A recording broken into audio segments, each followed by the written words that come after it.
Now, next very important exercise for grade 2 ACL and middle meniscus tear conservative physiotherapy management.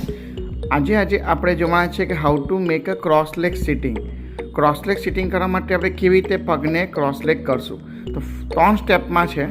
First સ્ટેપમાં ખાલી હિપને નીનું ફ્લેક્શન કરશું. હિપને ની band કરો.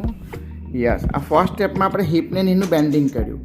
Second સ્ટેપમાં આપણે કહીશું કે હિપને બહારની બાજુ રોટેટ કરો. યસ, સેકન્ડ સ્ટેપમાં આપણે હિપને બહારની બાજુ રોટેટ કર્યું. અને થર્ડ સ્ટેપમાં છે બીજા હાથથી પગને અંદર ખેંચવાનો.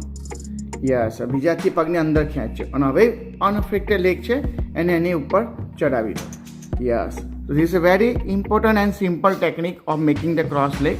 કે પેશન્ટને કહેવાનું જ્યાં શરૂઆતમાં તમારે ક્રોસ લેગ સિટિંગ કરવું હોય, ની બેન્ડિંગ પ્રોપરલી આવી જાય પછી તમારે આ પદ્ધતિથી જ કરવાનું.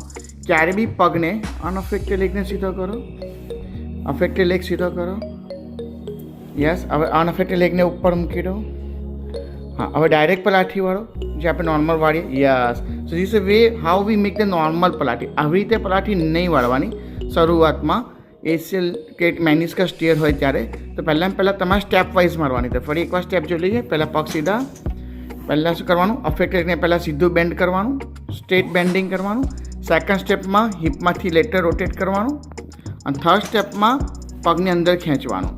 યસ, અને પછી અનઅફેક્ટેડ લેગને ઉપર મૂકીને તમે પલાઠી વાળી શકો છો. Yes, this is a way how you do cross leg sitting okay post this ACL and middle meniscus tear patients for initial some days. Thank you.